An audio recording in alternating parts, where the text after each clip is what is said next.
Bienvenidos a Fortuna Salud, un espacio donde cuidamos tu bienestar. Hoy vamos a hablar sobre un tema importante y cada vez más frecuente, que es la ola de calor. Hay algunos países como en Estados Unidos, en algunas partes, en Europa, en Colombia, bueno, en muchos países donde hay partes donde es más grave la ola de calor. El calor excesivo no solo causa incomodidad, también puede provocar deshidratación, agotamiento, debilidad, quemaduras e incluso emergencias médicas graves.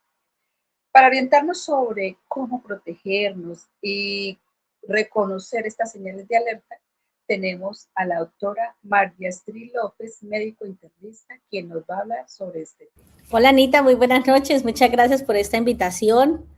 Estoy muy emocionada de poderte acompañar esta noche para poder hablar de este tema que está,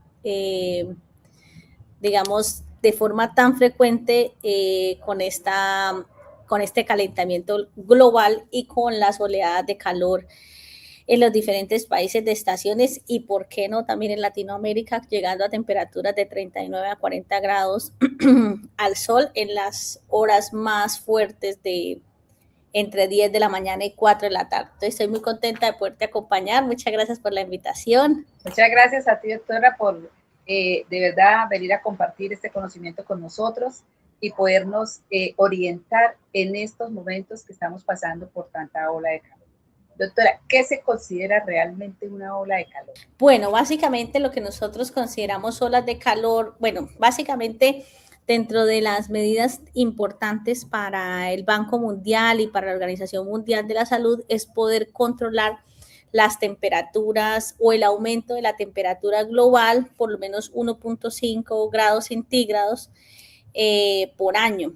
Desafortunadamente, dentro de las metas que tenemos como Organización Mundial de la Salud, no se ha logrado este control del aumento progresivo de la temperatura de los diferentes países y desafortunadamente estamos llegando a temperaturas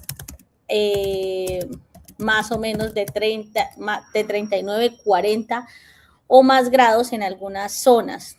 Consideramos que estas olas de calor son esos periodos prolongados de temperaturas inusualmente altas que frecuentemente están asociados a una alta humedad, pero que con el paso de los años cada vez es peor. Si nosotros esperábamos que la temperatura máxima en algunos lugares pudiera ser 39 a 40 grados en 2023, 2024, actualmente en 2026 podríamos tener temperaturas de 42, 44 grados. Y esto pues tiene un impacto muy grande en la salud social, poblacional y en el cambio climático. Los seres humanos no estamos preparados para temperaturas tan altas y esto puede comenzar a aparecer o a generar enfermedades agudas o enfermedades crónicas que más adelante podemos hablar un poquito de ellas, secundarias a esta ola de calor en relación con el cambio climático. Doctora, y pues, ¿cuáles son las personas más vulnerables con esta ola de calor? Bueno, básicamente, claramente las personas más vulnerables con la ola de calor son los niños menores de 5 años, las personas que trabajan a rayo de sol o que tienen profesiones en las cuales se exponen al sol entre las 10 de la mañana y las 4 de la tarde, personas con enfermedades crónicas del riñón, del corazón, neurológicas o mentales, obviamente las personas mayores de 60, 65 años y todas aquellas personas que en el momento de la oleada de calor estén con fiebre, con malestar general, con diarrea, con vómito, porque ya están deshidratados de por sí. Exponerlos a esas temperaturas van a hacer que se deshidraten más. Se ha hablado también que los niños con obesidad o desnutrición, por la capa de grasa que tienen en exceso, que les hace falta, también pueden presentar más susceptibilidad a episodios de golpes de calor o de agotamiento por calor, y las personas que se exponen a temperaturas entre 10 de la mañana y 4 de la tarde, que es como lo que queremos evitar. Esas son como las personas que más riesgo tienen de presentar una crisis de agotamiento por calor o de golpe de calor. ¿Y cómo podemos prevenir? O sea, ya tenemos la ola de calor, digamos, ¿cómo podemos prevenir esto? Que lleguemos a la emergencia, digámoslo así. Bueno, básicamente lo más importante es que nosotros nos resguardemos del sol o de las altas temperaturas o de la exposición directa al sol. Entonces, ¿cuáles son las recomendaciones? Evitar esfuerzo físico intenso bajo el sol, evitar salir a la calle eh, en las horas donde más fuerte está la oleada, pues básicamente entre 10 de la mañana y las 4 de la tarde. Evitar las ropas muy ajustadas, mantenerse siempre con ropa liviana. En el caso de los niños, evitar sacarlos a la calle o exponerlos a ese sol, a esas temperaturas. Estar permanentemente hidratados, o sea, tener siempre a la mano agua o suero oral o suplementos de suero oral en bolsitas o siempre agua de rehidratación oral o sueros de rehidratación oral para evitar que nos expongamos a esto. Y doctora, ¿qué opina usted, hablando de la hidratación? Por ejemplo, si no tenemos al alcance, por decir algo, los sueros orales o las bebidas de rehidratación, ¿qué opina usted de la agüita con sal y limón? En caso de que no Es tengamos. una excelente opción. Digamos que el primer síntoma de deshidratación de los seres humanos es la sed. En los niños es un poquito más difícil porque pues, los niños no pueden reportar fácilmente sed. Con los niños estamos pendientes de la sequedad de la lengua. Pero siempre que uno tenga sed, siempre la primera herramienta que tenemos para hidratarnos es el agua. Sin embargo, pues el agua no tiene disponibilidad de electrolitos, ni de sodio, ni de potasio, ni de cloro. Entonces, cuando la deshidratación que se espera que se vaya a presentar o el tiempo de exposición al calor que se espera que se vaya a presentar es prolongado, dentro de las opciones que podemos hacer caseras es una especie de suero oral donde se le echa una pizquita de sal y agüita con limón. Entonces eso ya repone sodio porque la hidratación solo con agua de grandes cantidades puede generar problemas de osmolaridad de la sangre, de estabilidad de los electrolitos de la sangre, pudiera incluso terminar en convulsiones. Entonces la idea es que si existe la posibilidad de que dentro de la hidratación que tengamos en el día a día, en estos momentos de olas de calor se pueda usar agüita con sal y limón, que eso va a ayudar a mejorar la disponibilidad de electrolitos en el momento. Bueno, doctora, se dice que tan pronto uno se levante, se debe tomar un vasito de agua con sal y limón. ¿Qué opina usted de ese tema? Uno O sea, para esperaría, ayudar. uno esperaría que por 8 o 10 horas de ausencia de consumo de líquidos, el paciente esté deshidratado. Entonces, si uno se levanta con sed, una muy buena opción para hidratarse puede ser la agüita solita. Una excelente opción es la agüita con sal y limón porque lo que hablamos, si llevamos 8, 10, 12 horas sin exposición a sodio y a cloro, que son los componentes de la sal, pues consumir esa agüita con limón y sal nos va a ayudar a estabilizar las membranas celulares, a que el cuerpo comience el día de una mejor comportamiento homeostático y nos vamos a sentir mejor después de consumir la agüita. Digamos que no necesariamente tiene que ser agüita con limón y sal, pero obviamente se van a sentir mejor si es con agüita con limón y sal, aunque también nos sirve tomarnos un vasito de agua. Una de las recomendaciones para evitar el sobrepeso es que uno lo primero que tome en el día es tomar agüita para evitar o para saciar la sed y evitar tener un exceso de hambre a la hora del desayuno. Entonces, el consumo del agua es una recomendación importante. Ok. Doctora, y bueno, en esta ola de calor, ¿cómo cuidamos el cabello? Siempre está expuesta nuestra cabeza al sol. Es muy importante que todo lo que podamos usar para protegernos de recibir la temperatura de forma directa se use. Entonces, sombreros, gorras, bloqueador solar, sombrillas, todo lo que podamos usar para evitar que nos expongamos directamente al sol en estas temperaturas tan fuertes, nos va a permitir que la absorción de calor o la exposición al calor de nuestra piel sea mucho menos. Eso con las personas que somos ya adultos. En los niños la recomendación es nunca exponerse al sol directamente en menores de un año y si es posible, pues siempre estar en lugares ventilados o usar ventiladores o aires acondicionados para ayudar a que la piel tenga un adecuado intercambio de calor digamos que no vaya a retener calor y la temperatura se pueda eliminar. Una de las dificultades con los niños y con los adultos mayores es que esa percepción o esa capacidad para eliminar calor de la piel se ve alterada. Entonces es muy importante evitar digamos, que estemos expuestos a una gran humedad y a un gran calor en lugares encerrados. Lo otro que es muy importante es si de pronto ya fuimos expuestos a la ola de calor o ya nos expusimos a un periodo prolongado de calor, llegar a la casa e inmediatamente bañarse, porque al exponerse al agua fría, la temperatura corporal de una vez baja y el paciente se puede sentir mejor y se puede evitar que lleguemos a una crisis de golpe de calor si estábamos ya en una crisis de agotamiento de calor. Lo otro importante es, por ejemplo, si vamos a exponernos, además de todas las protecciones, evitar hacer la mayor cantidad de ejercicio expuestos al calor. O sea, por ejemplo, si vamos a salir un momentico, que no vaya a ser que vayamos a caminar 2, 3 kilómetros a la exposición al sol, porque eso tiene más riesgo de deshidratación, incluso tomando líquidos. ¿Y qué momento sabemos que tenemos la emergencia que hay que ir al centro médico?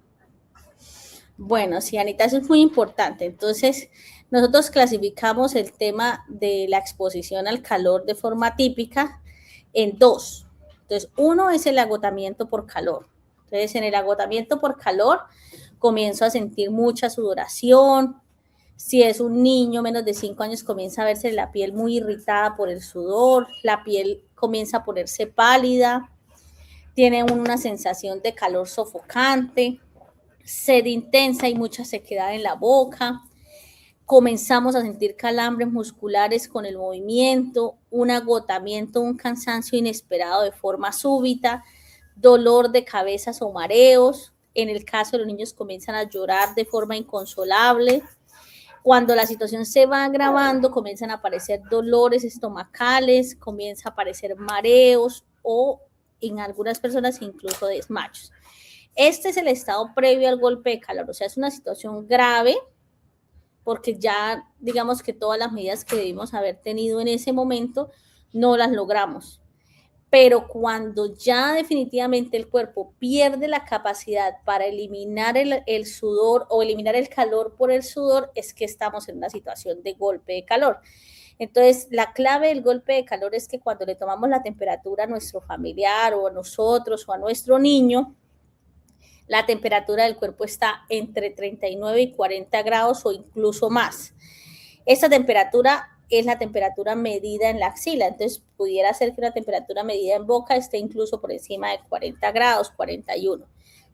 Ya la piel no se ve sudorosa y fría como que está eliminando calor, sino que la piel se pone roja y caliente. Yo creo que alguna vez en nuestra niñez o en nuestra adolescencia nos expusimos mucho al calor en la piscina y nos dimos cuenta cómo, a pesar de que usted se siente muy caliente por encima, la piel se pone roja y seca, pero no transpira el sudor.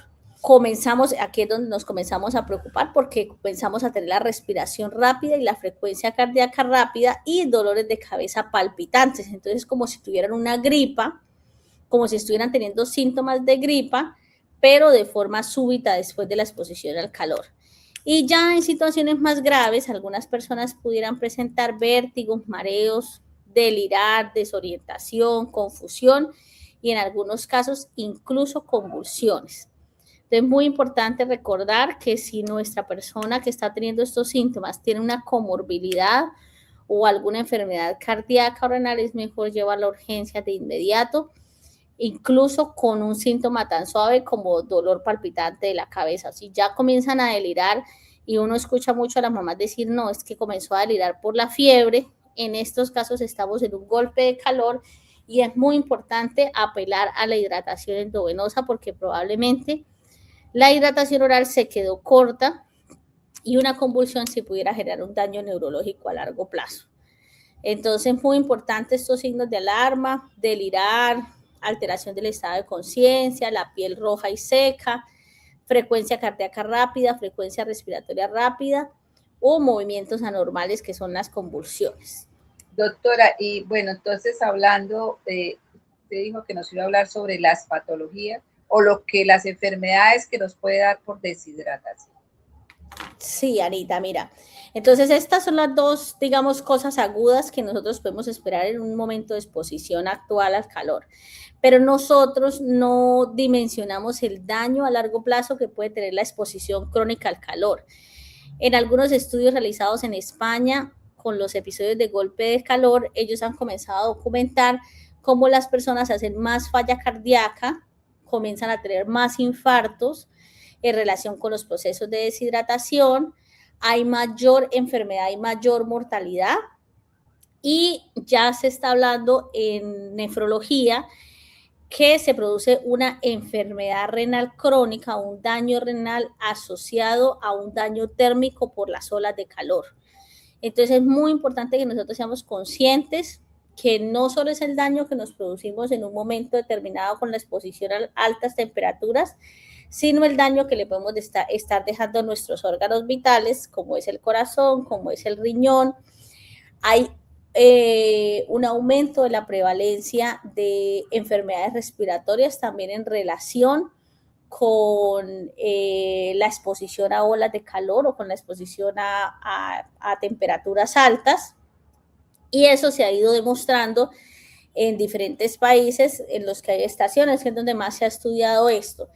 Incluso una de las recomendaciones de la Organización Mundial de la Salud y las sociedades de cardiología es que lo ideal es vivir en ciudades o pueblos donde la temperatura sea menor a 21 grados. Entonces, realmente, por ejemplo, como la temperatura que tenemos ahorita en este momento, que puede estar alrededor de 25, 28 grados, ya a nuestro cuerpo le está generando un grado de deshidratación.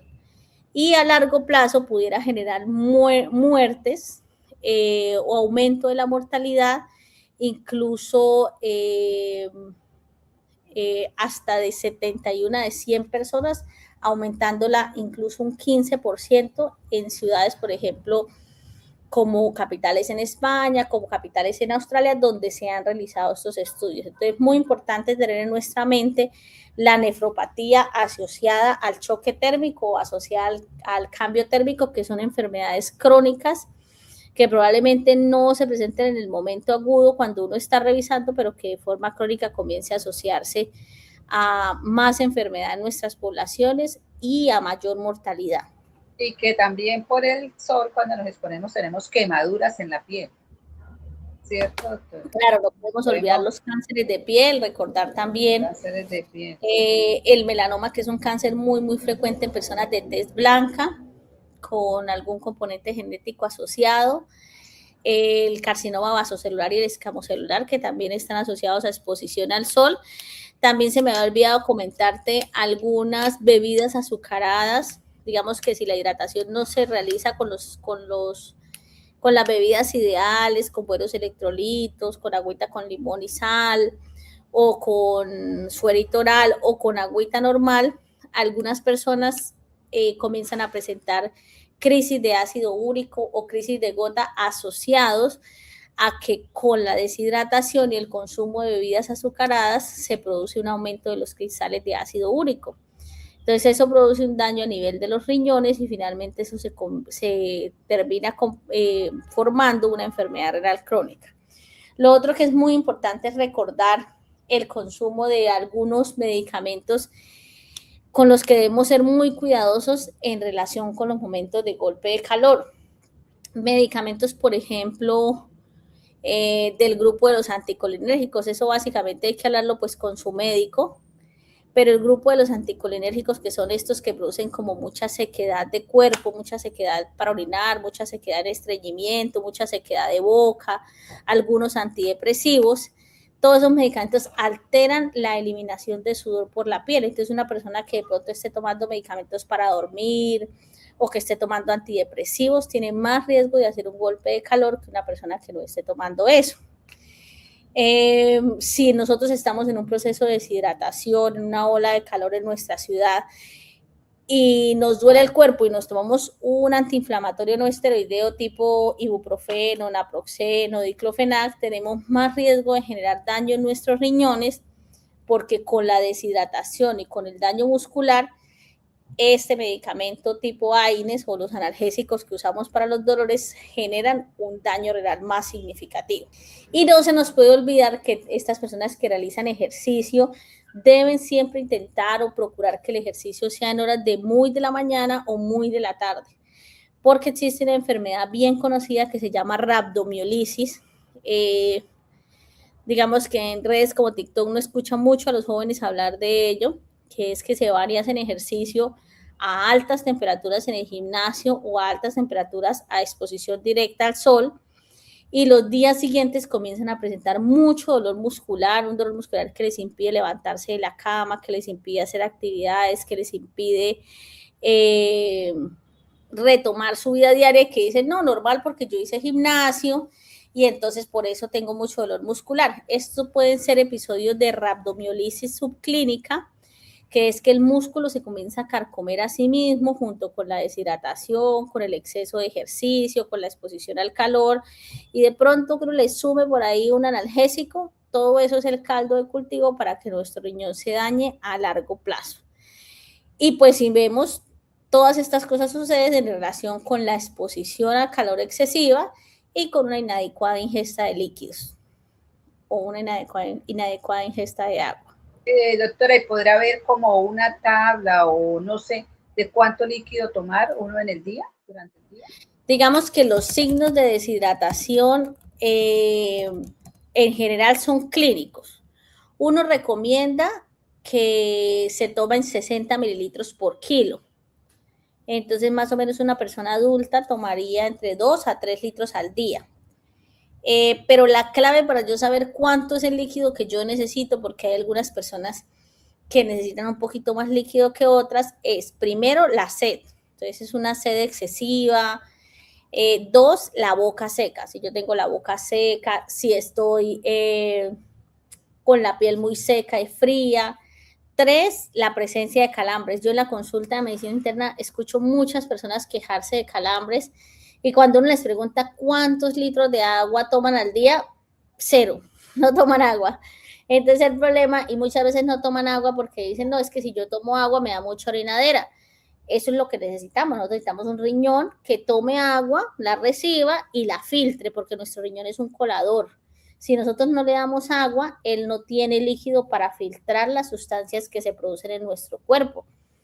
Entonces, uno de los síntomas de deshidratación son los calambres, y otro síntoma muy importante, yo siempre le explico eso a los pacientes que van a consulta, la orina siempre debe ser de un amarillo clarito. Si yo comienzo a ver que orino amarillo oscuro, amarillo café, amarillo muy concentrado. Hay muchos pacientes que dicen, no, doctora, es que la orina me huele terrible. Están deshidratados. El primer paso es consumir más agua para que la orina sea de un color claro.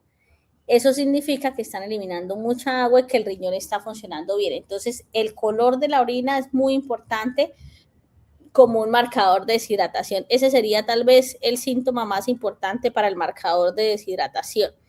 La sed, el color de la orina, la boca seca y los síntomas asociados a la deshidratación, que son los calambres, dolor de cabeza, mareo, orina que huela mal.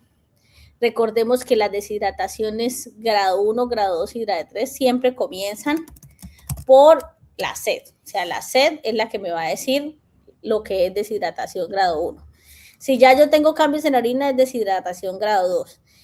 Y ya cuando comienzo a tener bajonazos de tensión, mareo, dolor de cabeza, que me dejen de salir lágrimas, que no esté produciendo saliva, que eso le sucede más a los niños, que se me acelere el corazón, todo eso ya son síntomas de deshidratación severa y son indicación de que hay que ir por urgencias porque algo pasó y no logramos hidratarnos como debía ser. Por ejemplo, si yo tengo una diarrea, me expuse al sol y además me da diarrea, pues la probabilidad de que yo no sea capaz de hidratarme solo tomando agua es muy alta. Entonces, una persona que se exponga al sol, pero además tenga una infección en la que esté perdiendo líquidos por otras razones, mejor que pase por urgencias, diarreas, vómitos, deposiciones abundantes a lo largo del día. Todo eso genera una deshidratación que dificulta que con solo el consumo de agua logremos la hidratación necesaria. Y pues definitivamente es para nosotros muy importante tener en nuestra mente que si no estamos hidratados, los electrolitos básicos para nuestra vida, que son el sodio, el potasio, el cloro y el calcio, van a estar bajitos y inmediatamente vamos a comenzar a tener síntomas, sobre todo neuronales. Y ahí podemos aumentar el consumo también de frutas, de caldos. ¿Qué opina de ese tema? Recordemos que los líquidos pueden estar disponibles dentro de algunos sólidos, por ejemplo, las frutas que son ricas en agua, como la patilla, como el mango, La como la piña. piña. Son frutas que todas son ricas en agua, que pueden ser, por ejemplo, en el caso de los niños que de pronto no le reciban a uno agua pura, puede ser una excelente opción este tipo de frutas que tengan una alta cantidad de agua y que nos permitan, digamos, hidratarnos sin necesidad de que se tome solamente agüita pura. Las sopitas, el melón, los limones, la naranja, la guanábana también son frutas que son muy ricas en agua. Las fresas, la papaya, el melocotón, todos los cítricos, lo que son naranja, mandarinas, todo eso son ricas en agua y pues en los niños también se puede optar por el uso de sopitas o en las personas adultas dependiendo de cómo están de peso, se puede considerar el uso de sopitas para también producir hidratación adecuada. Y, por ejemplo, doctora, para la gente que no le gusta como el agua, sin sabor a nada, hacer agüita de pepino o agüita de canela o agüita Excelente. aromática de flor de Jamaica, ¿sí? Sí, flor de Jamaica, de piña, de mora, de frutos rojos. Incluso yo he visto en redes sociales que la gente compra como unos aparatos que producen gas en el agua, que no son gaseosas, sino que producen gas en el agua. Entonces, por ejemplo, hacen una agüita de piña, lo pasan por el aparato y entonces toman un agua gasificada de piña. Si de pronto les es muy difícil tomar agüita sola o se les dificulta la consumo de agua porque no tiene sabor. Que sí es muy importante en el proceso de hidratación no usar cafeína, porque la cafeína genera muchas ganas de orinar, entonces pues ayuda a deshidratar. No usar gaseosas corrientes porque son excesivamente cargadas de solutos, entonces sobrecargan el riñón. No ofrecer bebidas muy calientes y muy frías porque eso también genera como un choque térmico muy grande. Y evitar que los alimentos a los que se expongan cuando hayan tenido una exposición fuerte de calor sean comidas muy pesadas, porque digamos que si nos comemos una comida muy pesada en grasa, algo muy frito, algo muy pesado, todos los líquidos de nuestro cuerpo van a ir a intentar procesar esa comida y el cuerpo va a tender a deshidratarse. Entonces, evitar que las comidas sean muy pesadas. Doctora, qué pesar que se nos acabó el tiempo. Ay, no, qué pesar. Qué pesar, porque mire qué tema tan lindo, tan interesante, pero vamos a darle un saludo a la Cámara de Comercio Latina de la Costa del Golfo, a todos nuestros patrocinadores que hacen posible este programa. Doctora, gracias por su conocimiento. ¿Y qué nos deja su reflexión, un consejo para la audiencia? Muchísimas gracias por la invitación. Espero que nos podamos ver pronto nuevamente. Muy importante recordar que siempre que nos expongamos en estas olas de calor a una situación, digamos que como personas adultas siempre pensemos cómo podemos evitar que caigamos en una crisis. Entonces, recordar no pasar mucho tiempo en el carro o en el automóvil sin aire acondicionado, mucho cuidado de dejar niños en los carros, mucho cuidado de programar actividades al sol directo en horas entre 10 de la mañana y 4 de la tarde. Siempre cuando vayamos a exponernos a una situación de estas, llevar bastantes botellas de agua, llevar una cavita fría para que podamos apoyarnos. Y si ya desafortunadamente no pudimos controlar de pronto a nuestro familiar y se expuso, tomar medidas rápidamente, hidratar, suerito, bañarlos rápido, ducharlos, mojarles la cabecita, exponerlos a agua fría para que el cuerpo pueda eliminar el calor que le sobra y si eventualmente vemos alguno de los síntomas de alarma de los que hablamos, salir corriendo para urgencias, que es mejor prevenir que lamentar complicaciones. Muchas gracias, Así es. Anita.